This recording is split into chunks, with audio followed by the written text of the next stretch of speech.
All right, so thank you all so much for being here today. We are going to talk about all things searching and interviewing logistics. Just kind of go over the functionality of the website and also like give you all some tips and tricks and all those things. This is a very open presentation, so should you have questions, feel free to unmute and ask or type them into the chat. That would be super helpful. So I will go ahead and get started. So hello there, everyone. My name is Dr. Tim Layson. My pronouns are he and they. I serve as our TPE Employer Development Chair, and I'm also a returning member to our steering committee. So this is like my second go around with working with employers, and I absolutely love it. My day job outside of TPE is I serve as an Associate Director of Residence Life at Santa Clara University in the Bay Area of California. And I'll say it again, but should you have questions even outside of our time, employers at theplacementexchange.org will be your best email address to send any of those questions on there. I forgot to, sorry, Kirsten. I forgot to say who else was on here, but Kirsten, do you want to unmute yourself really quick and say who you are? Sure. Hi, everyone. It's nice to see a lot of names that I recognize and a few that I know I've either been emailing back and forth with or talking to. I'm Kirsten Fox, she, her, hers, and I am the director of the Placement Exchange and really will just be taking a back seat to Tim so that he can lead the session, but I will help answer any questions that come in the chat while he's talking, as well as if there's anything kind of more on the technical end that I can help clarify, I will do that as well. But thanks for joining us today. Yeah, thanks, Kirsten. So yeah, like the picture on here is taken from 2012, just to have a little fun on a Friday before we head into the weekend. But before we begin, I think I said this at the top, but our session is being recorded. So should you need to reference any material in here, like a thought or a question that was asked, we're recording it for your reference. The slides and resources will also be available to all of our registered participants on the TPE Employer dashboard, or we will get you the information somehow. I will also try to monitor the chat, so feel free to post your questions or send them to Kirsten privately or me privately. And you are more than welcome to say audio and camera mute should you wish for the beginning portion or throughout the whole thing. So just a little housekeeping before we go through, but I'm excited to deliver our content. So we're going to talk about how to search for candidates on the website. We're going to talk about scheduling interviews, some helpful interview logistics and hints from our past employer development committees, and then talking about Canon Communications. I will also share some important dates to kind of keep in mind or things to do in February as employers. So searching for candidates on our TPE website, everyone has a different level of experience. If you've done this before, or if this is your first time, welcome. But we really wanted to make sure that we went through the functionality of like how to do the search and also understanding what the search feature kind of looks like. So there is a step-by-step guide that is being finalized for employers, so we will make sure to get that out. I'll definitely talk about the basic search functions, so that way in terms of filtering for specific results that you want in terms of candidates that you're looking for your various positions and to communicate with, we'll definitely show that. And then also using the filtering features for candidates. So that's like in a nutshell what we're going to do. I'm actually going to stop sharing this screen because I'm going to share another screen where we're going to do a live candidate demo or search demo. All right, can everyone see that?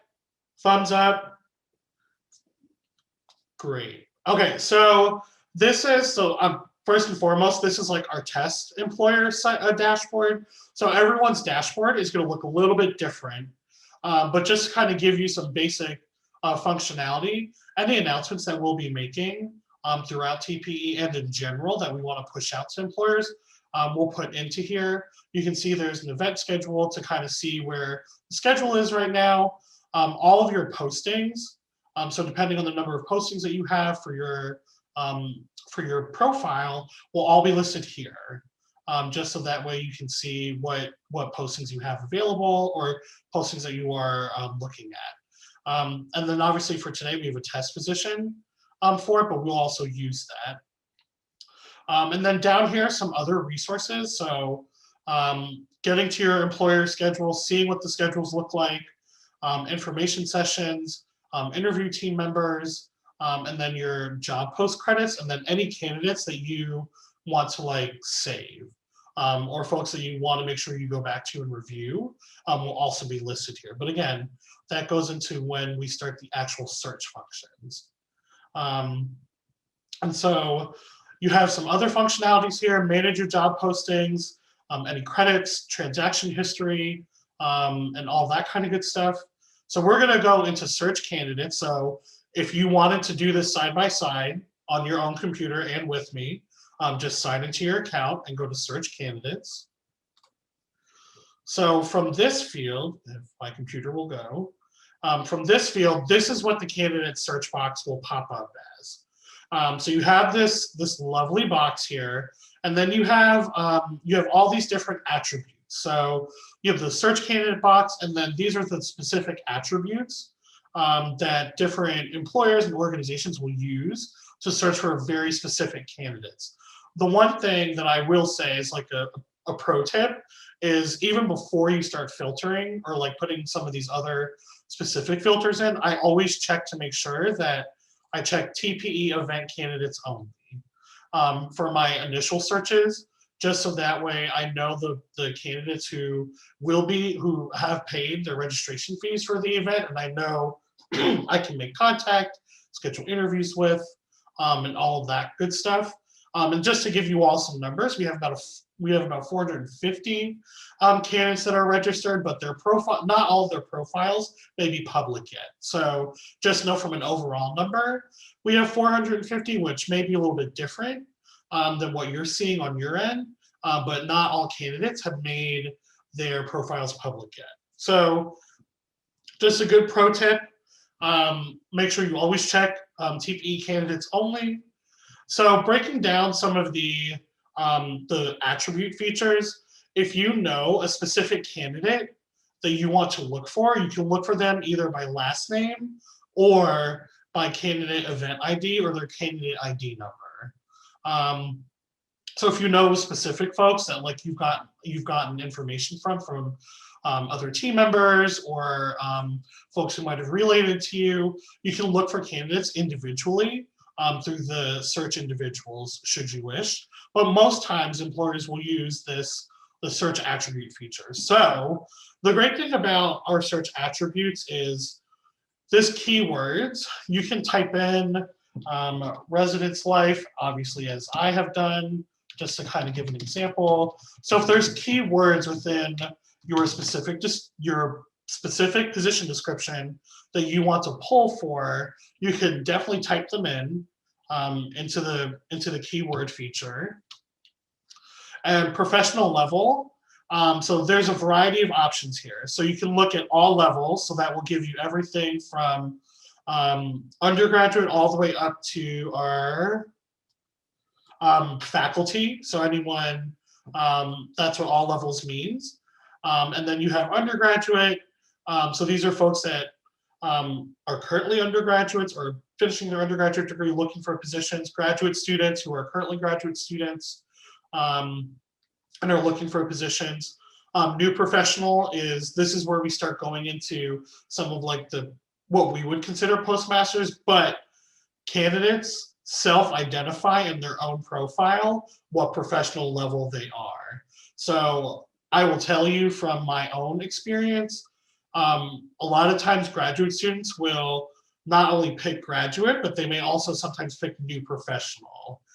So when you're pulling in folks from your searches, you might see that like someone's a graduate student, but they also tag themselves as a new professional, or vice versa.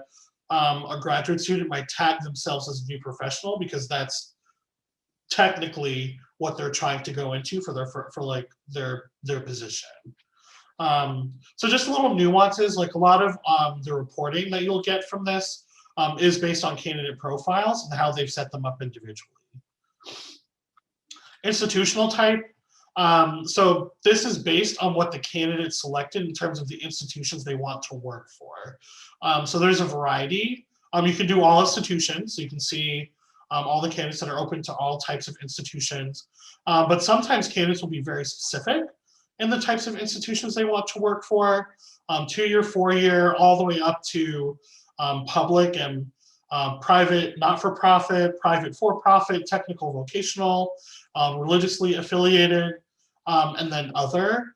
Sometimes our other could fall into like those academic support roles that folks are looking for. So just knowing that like there's a variety of institutional types that candidates also have the option to choose from.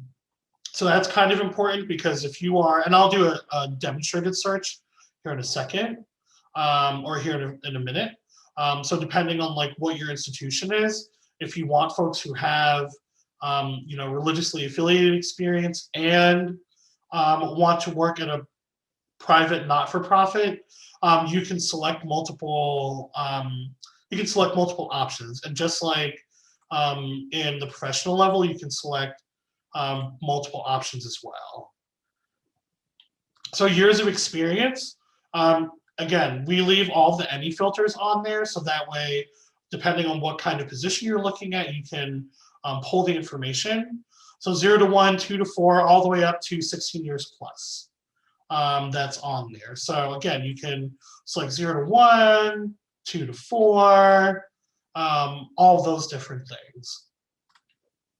And so job category preference, these are the different categories that through TPE that candidates are able to select for the primary areas of where they would like to search, primary functional areas. So all categories, just like all categories, and they range. There's a lot of great options in here, and they range depending on what a candidate is looking for.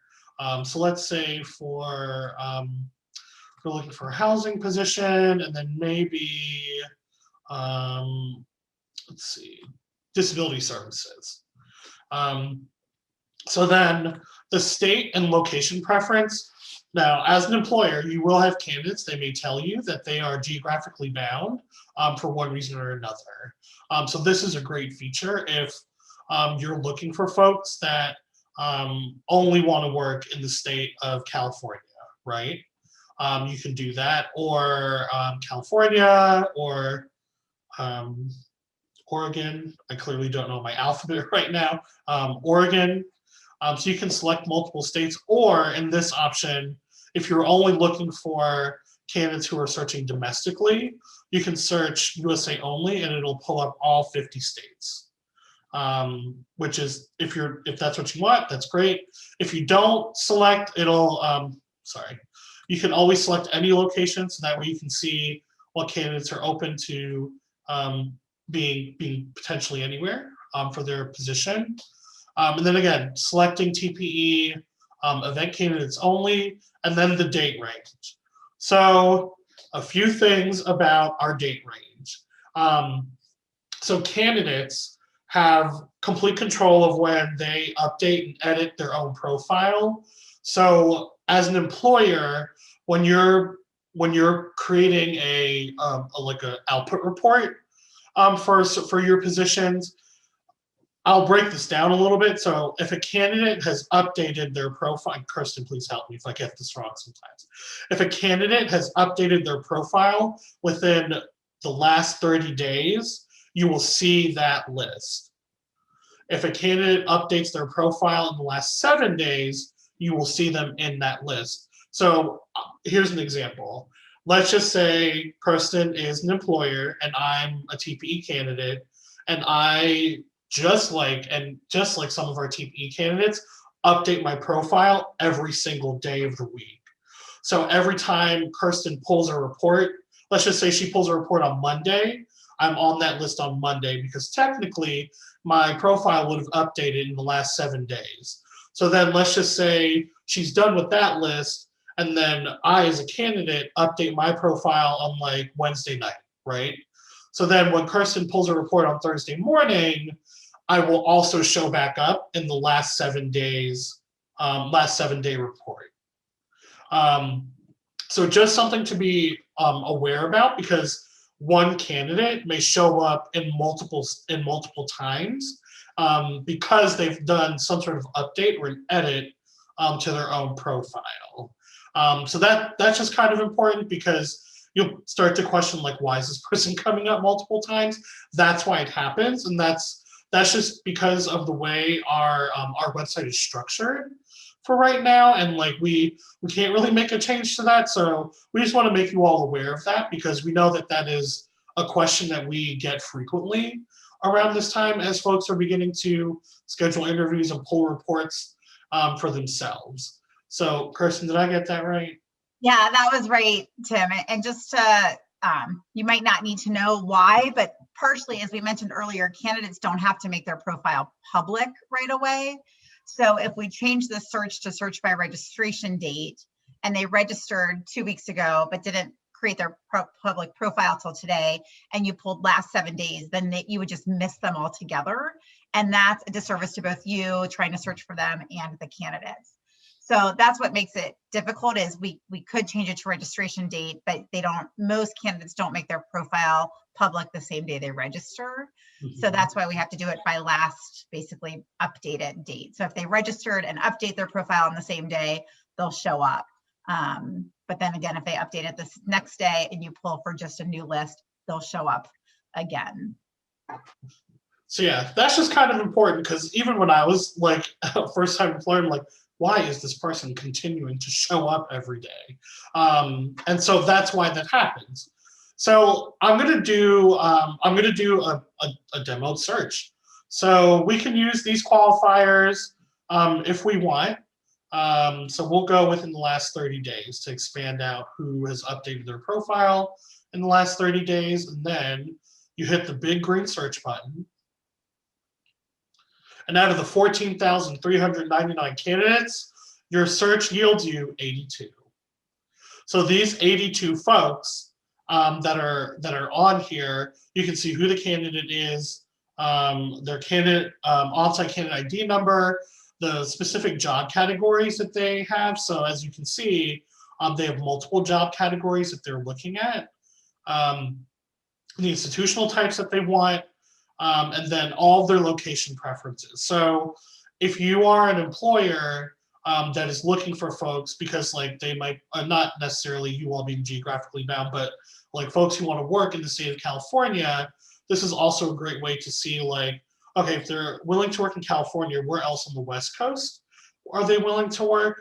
Just so that way you can see, because again, for this candidate, for example, they have like very specific targets that they are looking at for themselves. And then some candidates may put all 50 because they're searching domestically. And so that's kind of important. So you can see the filtering has really narrowed down the search for this particular position or particular set of attributes I'm looking for in a candidate. And you can also download the results should you want to, and it'll download the candidate information along with emails and any information that's in their profile. And Kirsten, please correct me if I'm wrong. These 82 matches are candidates who have made their profile public. Correct. No, that's right, and have those categories. So I can just say one of the questions I get all the time is, I keep hitting download results and there's 14,000 or 3,000 or 8,000 candidates. Something's not, and it's slowing down my computer. It's because they forget to hit that green search button that Tim mentioned before. So it's really easy. And I've done that myself when I've tried to pull a list. I'll, put everything in my categories. I'll check TPE on-site or TPE event candidates only. And then I'll go straight to the download results button before hitting search. And it's going to pull anybody potentially who, might be in the system. So you definitely want to make sure you push that search button. I just did a quick poll, and it looks like we have about 285 or so candidates who have already made their profile public. But like Tim mentioned, we have over 450 who have already registered. So if you're searching candidates, do know that that means almost half of them have not yet made their profiles public. We will be also reminding the candidates to do that. You may hear from some candidates that don't make theirs public because they don't necessarily want to be found. So just be aware of that as well. They might be doing a search without wanting others to know, which I think we can all, understand why they would want that anonymity. So you might hear from some candidates, but then when you go to find them, it may be difficult for you to find them. So just wanted to kind of mention those two candidate perspectives as well. So at this point, we've done the searching feature. Are there any questions that you all might have? Because I know I also just spit out a lot of information to you all. And I'm trying not to go very fast, so that way, like, I can go through every function, every piece of function correctly.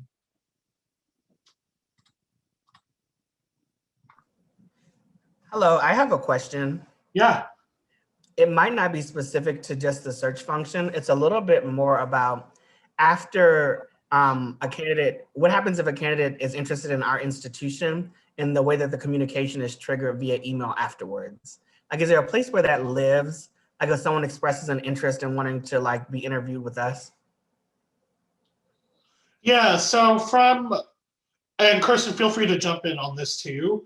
As an employer, I know even last year what happened was candidates would like look for the job post, so like whatever job you've posted and then the contact information, and then would email that employer directly, versus when we were on site, they would just like write a slip to an employer. And then I'm trying to make sure I'm answering your question correctly. So they may contact you directly. Kirsten, go ahead. Yeah, so what a candidate will do, so just like an employer, you'll have the option, and Tim, why don't you click on one of those candidates that showed up, just any one of them, just as an example. Then up at the top of their profile, there's a button that says contact candidate. Candidates would have the same type of feature where it will say contact employer, and they'll have a very similar box that will appear just like this. However, it doesn't live within the system. So they send the message through the system, but the email will actually come to whichever email you have associated with that job. So oftentimes one employer might register and have 3 different job postings under one employer. So they may put multiple email addresses, for example. So you can see those 3 pop up because I went in and added, so both Tim and I are listed as interview team members. That way, if they also were contacting one in particular, they can find the right person. It will go directly to that person's email. So you'll have to find it in your email, not in the system, if that makes sense. But if it lived in the system, then there's more logging in and out. And this way, it'll go directly to whoever you want the point of contact for that specific posting to be. Does that answer your question, Sean? Yep, 100%. Perfect.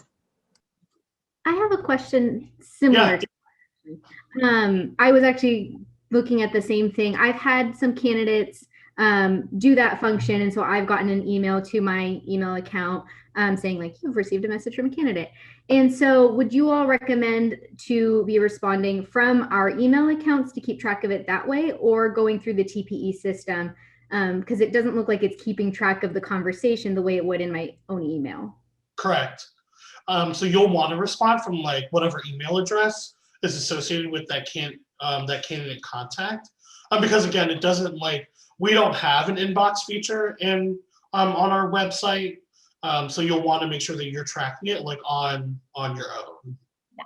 So and that's up to you, just to chime in. So where we were able to see when Tim pulled it up, our 3 emails, because those were the 3 interview team members. When the candidates reach out to you, it would only have your employer name, because many employers don't want that email to actually be shared, right? And so that's some privacy that we give you as an employer. So you also don't have 450 candidates that then see your personal email, your work email, and just email you offline. So they can only respond to you until you basically give them permission to know what your personal email is. So if you, or work email. So if you didn't want them to know that, you would want to message them through the system, because then it would just come from, Valeria, as opposed to from whatever your email is. So that's really up to you as an employer, how you want to manage that process and that kind of anonymity. And a great strategy for this, because we, at an institution I worked at, we couldn't create like separate email accounts for like work with us at blah, blah, blah institution.edu. But I was able to create an email alias on my end.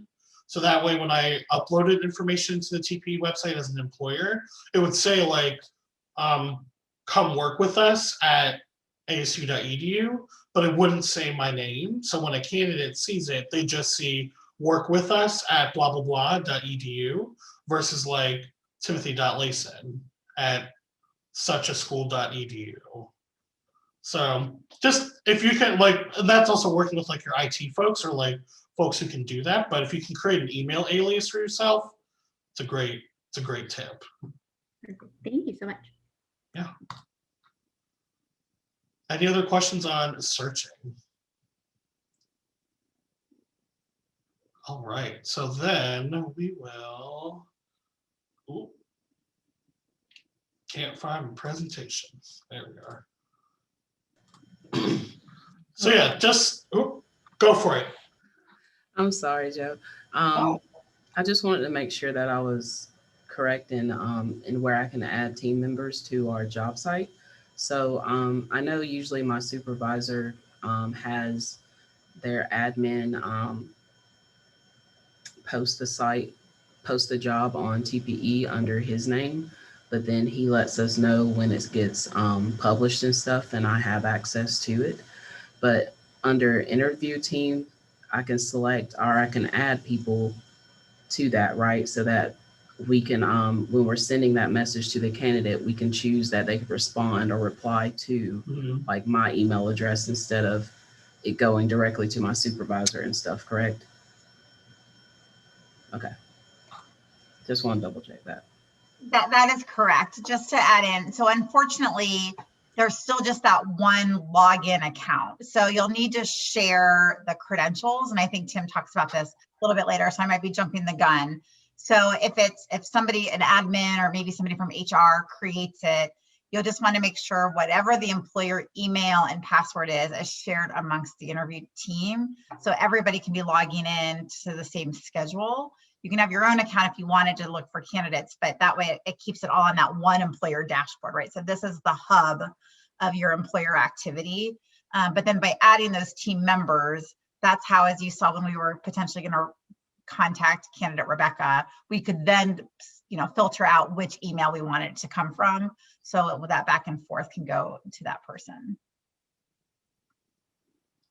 Does that answer your question, Kimberly? Yeah. Great. Thank you. Yeah, no worries. So yeah, just some candidate searching tips and tricks. Date range, again, candidate profiles may come up more than once or twice in your candidate searches, depending on when a candidate has updated their profile. Make sure to use the TPE event candidate only, so that way you know what candidates have not only made their profile public, but you know that they are definitely registered for the event. And then refine your search attributes to fit your position. So years of experience, functional areas, and all of those things to ensure that like you're finding the right people for your positions. All right. So that's a little bit about searching. And if you have other questions about searching and you're holding on to them, we'll also have time at the end to like ask any other questions too. So interview scheduling. Just let everyone know interview scheduling is already open. Employers are now able to make contact with candidates to schedule interviews. Employers are able to have multiple interview schedules at no additional charge, which is really great. And I'll definitely show you where that lives within the website. A thing that, especially if you're new to TPE, interview blocks on the website are generally 30 or 60-minute increments. So if you are emailing candidates or telling candidates that you're scheduling a 45-minute interview, you're going to select the 60-minute option because that's the option that you can go with. So just something to keep in mind of, because we did that at former institutions where we would just do 45-minute interviews instead of just multiple 30-minute interviews. And I will also say, as an employer, please make sure, even though we're doing this through Zoom or whatever virtual platform you're going to be using, like, please make sure to also schedule breaks in your schedule for yourself.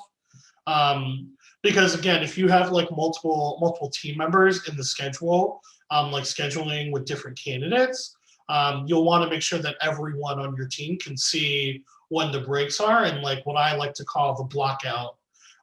Like the blockout times are where like we have no scheduled interviews because we're either prepping for the day or like we're doing like a debrief team meeting to like talk about folks that we've interviewed at this point.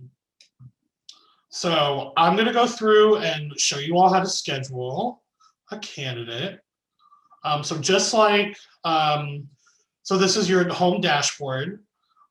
There's multiple ways you can schedule an interview with a candidate. If you do a search of candidates like I just did and then click on an individual candidate profile, you can do it that way.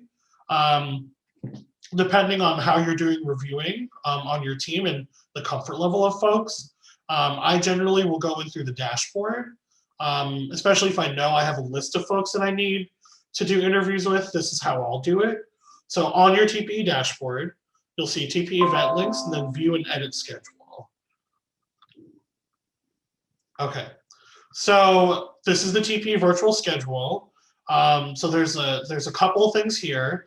So for our employer profile, we have three interview schedules that we will be utilizing for our one posting. So when you go here, just to show you some functionality, you have some color blocking. So these are like the personal events. So like those breaks I was talking about, that's how those show up here on here. And then if you've ordered any premium tables or premium schedules, they'll show up in a different color as well. I generally, as an employer, will always default, or I think the system is defaulted to the all table filter view, just so that way you can see across all three tables on each day what that's looking like. However, if depending on how you're organizing your team or yourself, if you know that table 1 is going to involve like one set of folks, and then table 2 will involve a different set of folks, it also breaks it down by individual table. So in the overall view, you can see everything at all one time. And even the tables are also color coded. So you have this light blue for schedule 1, this like Texas orange. Yeah, Texas orange is what I'm gonna call it. It's like Texas orange for like schedule 2, and then like this like Duke blue for schedule 3. So just to kind of have you all see that, now that you're gonna schedule an interview with a candidate, so you go to schedule interview, click on that. And so this is the data box that will pop up. Oh, thank you. You won't see the option for premium tables. That was just the test. And that's just on the page because we are also test employers. So when you hit schedule interview, this is the information that you'll see.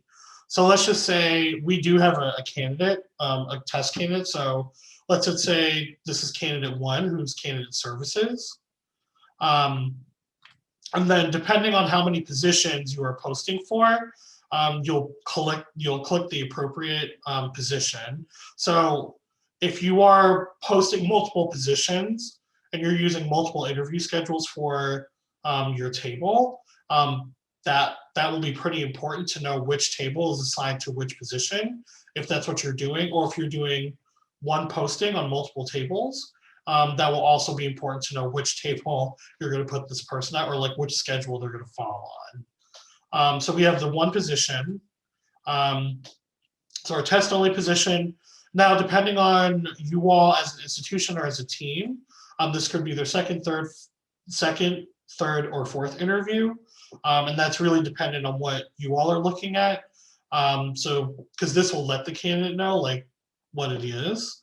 So if it's a first interview, that's what you select. And then if you're interviewing them on March 3rd, that's the date.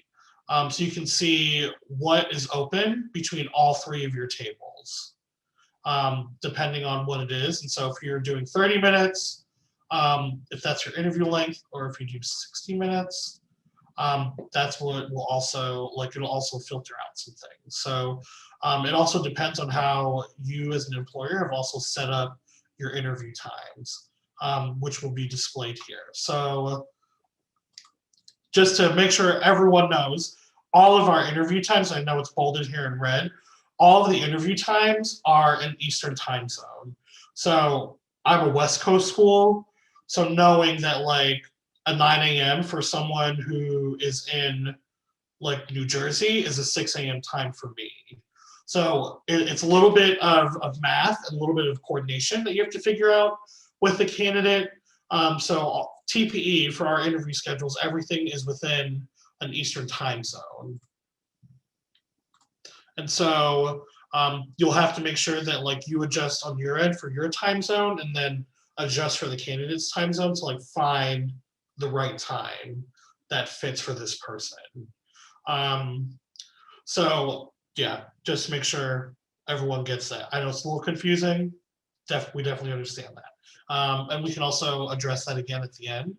But let's say for this person, we're going to do a 9 a.m. Eastern time zone, an Eastern time zone interview. Start time 9 a.m. or the end time 10 a.m. if it's a 45 or 60-minute interview. We'll just keep it to 10 a.m. Select it. And then there are instructions in here. So whatever platform you're going to be using, you'll want to put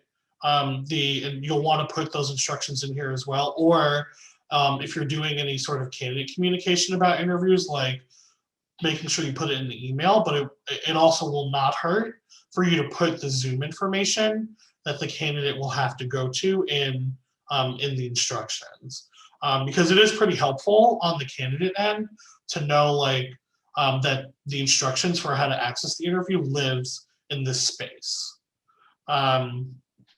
So if you hit save, once you've hit save on, once you hit save on this candidate, it will show up, your interview has been scheduled, close. So then you'll see on your interview table, you'll see on the interview table for like, I think it's table 1 that I scheduled it to, where that candidate is interviewing and all the information that they have been given. So the notes is where you'll see the Zoom information or whatever method of connection that you all are trying to make.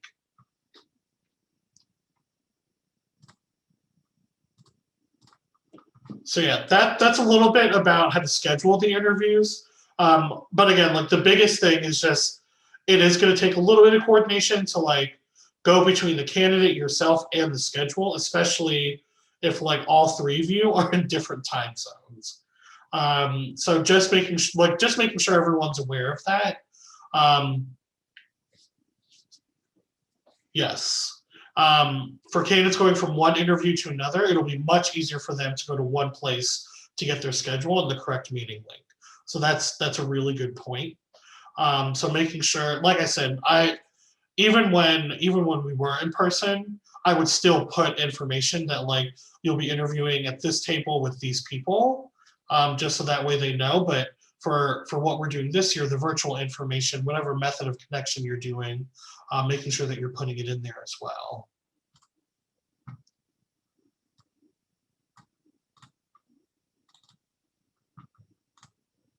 So so that's a little bit about like the live demo of interview scheduling.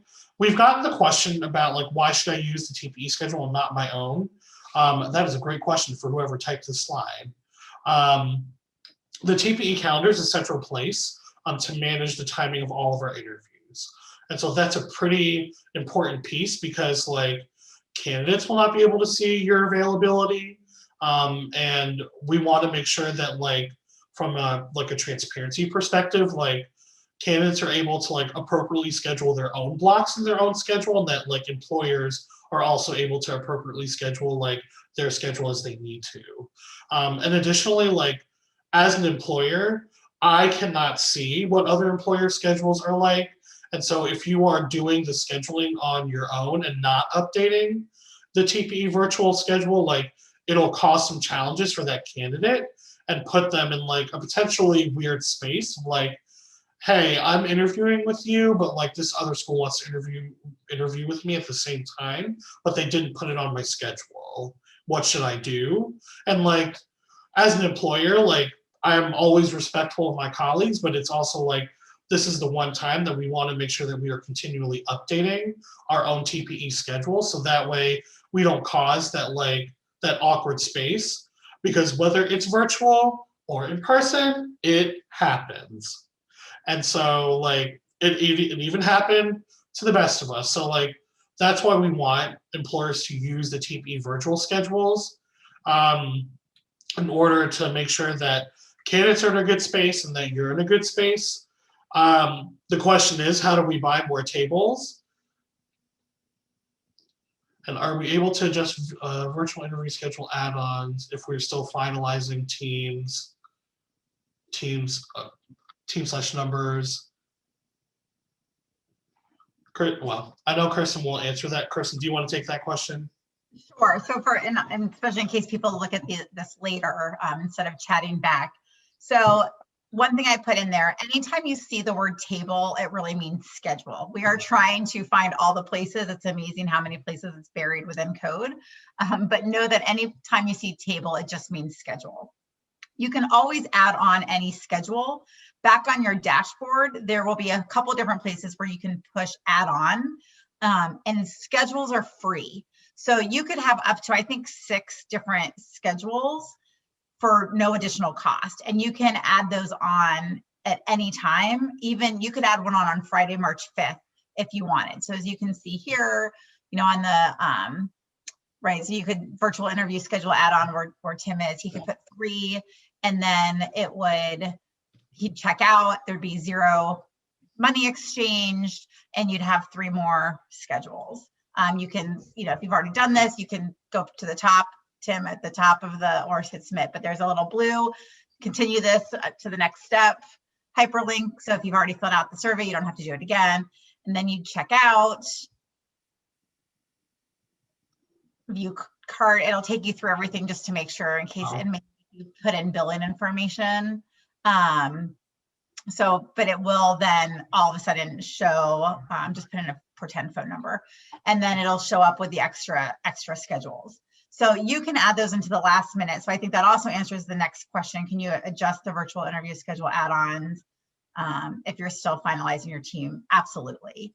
Mm-hmm. That's the nice thing. You could do that at the last minute. The other thing, and I can't remember, Tim, if this is in your presentation, so I apologize if I'm jumping ahead of it. You can also change your posts this year from a standard post to a premium post, also for no cost. So that's an upgrade. That's a free upgrade. You might have noticed that at the time of registration that it was the same.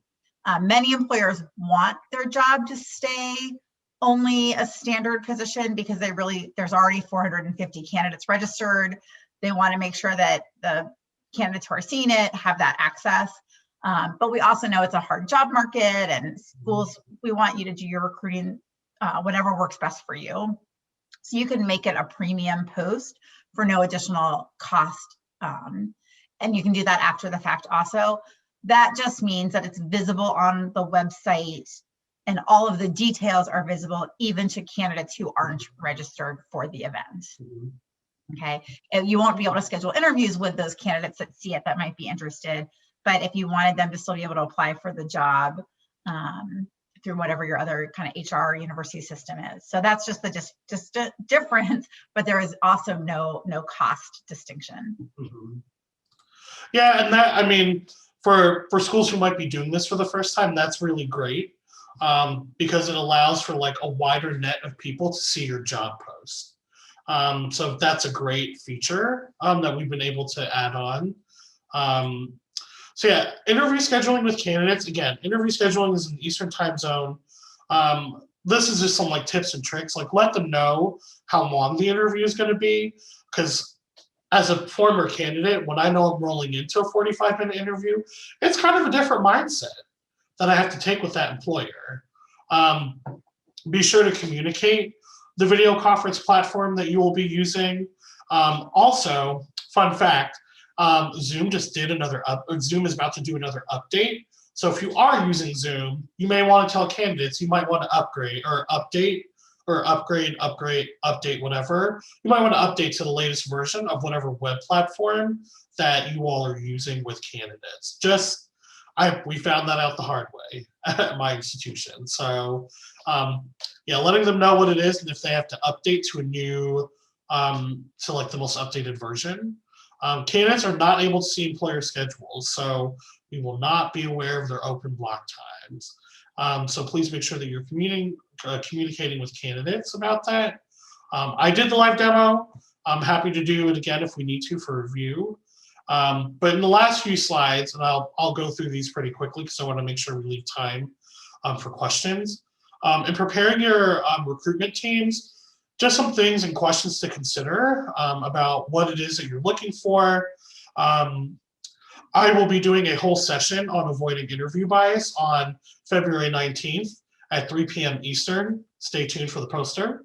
But I'll be doing a whole session on avoiding interview bias and how it could show up in a process. So that'll be an important one.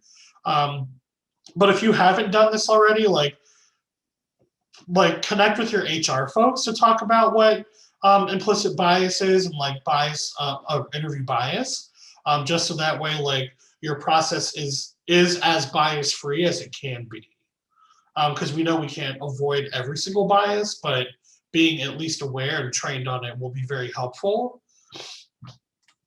Canon Communications, we as an employer, we try to be very transparent with what our process looks like.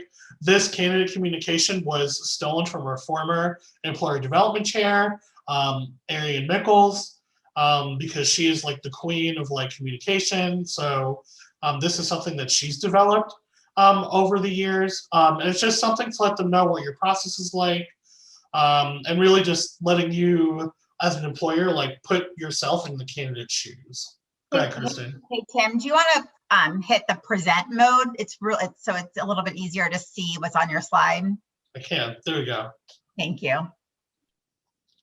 Sorry, whoever just asked that question. I'm like too excited about this topic.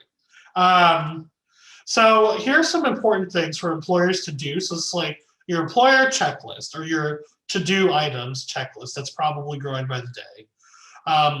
Review how to search for the candidate search document, which we will share.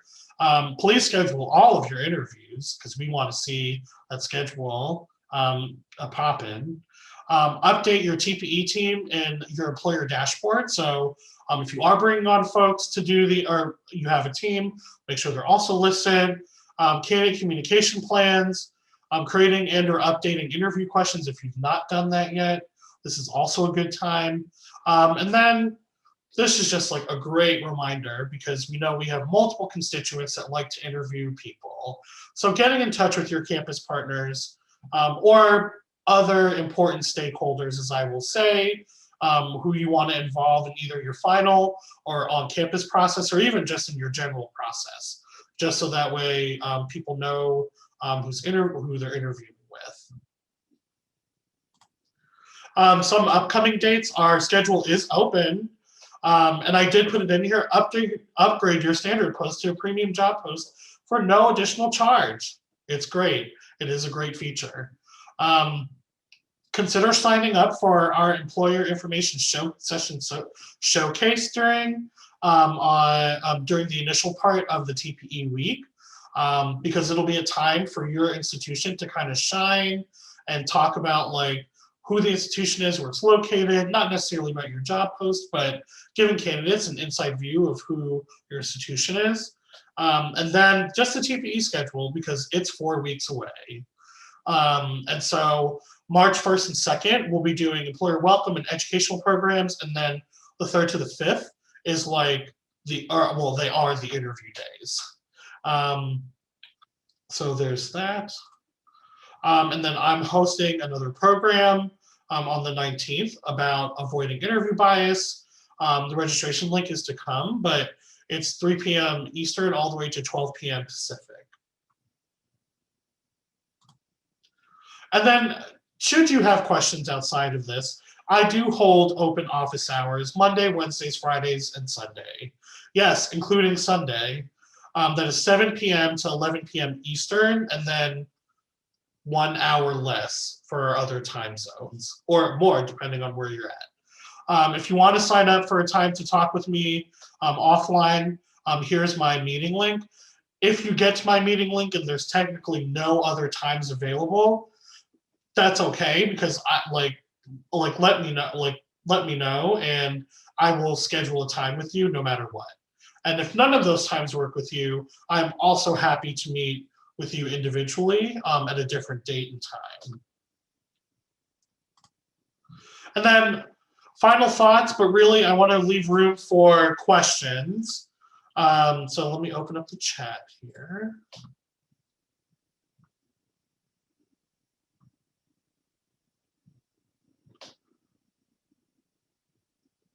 Okay, there was a question about the employer information session. So this is an additional add-on from a cost perspective, but I'm terming it the employer information showcase. So it's really a time for institutions to hold space and candidates to come and see who the institutions are, and for you to kind of show off what's really cool and what's really hip about your individual institution. And so it's literally just a showcase. You don't necessarily have to talk about like the positions that you might have open, but for some candidates who are geographically bound, or candidates who might be interested in working in like a different part of the country from where they're currently at, this is also a really great way to just like connect with candidates. And it's kind of like a career services open house if you want to think about it in a different model. Because we want to give as much exposure to our candidates, to you all, so that way they can consider your institution for either their current job search in TPE or even in the future. Because it's just a great time to connect with candidates on a very different level that is not a formalized interview or a formalized conversation. How long are they? Like an hour, 30 minutes? It's scheduled for 1 hour. And the actual date is escaping me, which day it's actually on. Go ahead, Kristen. Yep. They're Monday and Tuesday, March 1st and 2nd. So it's Kimberly asked, is it like the socials that we used to have? So this actually would be before the interviews as opposed to afterwards. We are still encouraging employers, if you want to do your own social, by all means, you can invite candidates to that. We figured that would be something you could do on your own. You could create, whatever video conferencing you want and send out invitations to a virtual networking event. And we encourage you to do that if you want to. This is really on the front end. It gives you that time, as Tim said, to sort of be in the spotlight or showcase. It would be on the schedule, so all candidates would see the opportunity to join. So it's a great opportunity, especially if you want to get a more interest in the position or your school or even the geographic area. Or on the flip side, if you wanted to invite candidates that you've already scheduled to come just to hear different information, if that might be helpful to them in the interview process. So it's really how you wanted to use kind of that time, but they'll be throughout the day scattered on Monday and Tuesday of that week. And it is a $50 add-on. But then, like I said, you'll get advertised kind of in their candidate event schedule. We'll set up the video link, and then, but it'll be your show to run. For time slots, those will be scheduled with the employers who sign up by the last week of February. So we'll start probably next week for those who already have, and it'll kind of be on a first come, first serve basis. Will that be individual outreach then to people that are, our institution is already registered? And so I'm just curious what kind of format we'll look for in terms of scheduling, as well as like, do we link a Zoom for like our video conferencing? Like, is that something that you all communicate with us? Are you talking about for the information session or for your actual interviews? For the information session. Yeah, so we would schedule that for you and communicate it if you've already signed up. So since registration just officially, we just had interview scheduling open this week. And so we're just kind of making sure, and as more employers were getting in. So next week we'll start reaching out to those who have registered for a spot. And like I said, we'll just kind of go down the list and depending on what works best for you based on your time zone. But that Monday and Tuesday will be the 2 days that we will schedule those. And the goal will be that we wouldn't have 2 institutions at the same time. So we do, I think, only have 12 open slots right now. We may be able to add more in, but once those kind of sell out, they will sort of sell out. And then we'll create the Zoom link and communicate it to both you and all the candidates. And it will be on just like you have an employer dashboard, that link will be on the candidate dashboard. I just wanted to make sure we didn't miss anything. Nope. No. And especially for anyone on the call that might be a first-time employer to TPE, this is also a good way to like get your name out there. And really just have like a really great conversation with candidates about like what makes like your school, wherever you're at in the nation, like really, really awesome. And so because like part of this was also feedback that we've gotten from candidates regarding like their experience with employers and wanting to do something like this type of showcase. So that way they could like meet people, network, and all those other things. That's even before like the socials that would normally be held. Great question. Any other questions?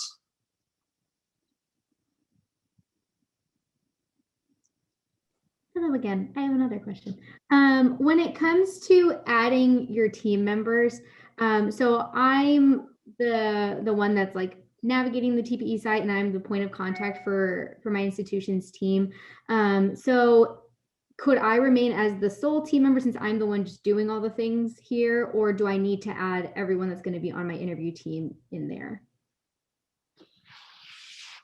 I think this is my perspective. Anyone who is going to be officially be part of the interview process, you're going to want to go ahead and just add them on there.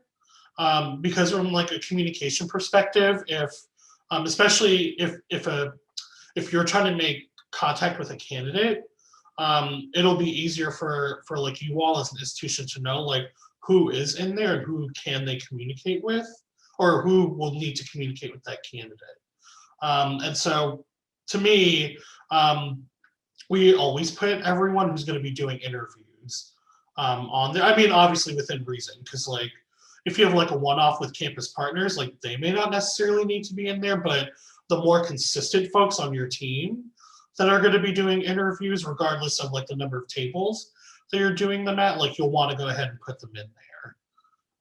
And to my knowledge, there is no limit in the amount of people that you can add, or maybe I've not reached it in my years of doing this. So it's a great question, but yeah, I would say go ahead and add them. Go ahead and add them in there because it just makes it easier to know who's going to actually be part of it, and then take people off and add people on as you see fit. Thank you. Yeah. The other reason, so they won't be able to see the emails, but they'll be able to at least see members. So if they're trying to maybe do thank you notes or other things, that also might help provide them some context of just a little reminder of who was on the interview. Yeah. Great question. I know we are just over a minute of our time. So let me actually stop screen sharing. So are there any other questions? Can you just put your URL in the chat if we want to sign up for a time with you? Yes, I can. Oh my gosh. People want to sign up times with me. This is great. So famous. I'm trying. Wait, I even forgot my own tiny URL for a hot second. And for those of you that, especially if you're maybe on East Coast time, the TPE office is on East Coast time. So, you can also feel free to reach out with questions or calls just to our general TPE number as well. But, definitely take advantage of Tim's office hours if you're able to. But by all means, don't feel like if you have a question and those times don't work, you can email us or call us at any time. I've also put the email address employers@theplacementexchange.org in there. So should you have questions, they do go they go to Kirsten, and so like she will see them and answer them. But yeah, if you have any other questions, you're always feel free to email our employer email, or you can set up a time with me, or if you find me on social media and you send me a Facebook message, I will definitely respond to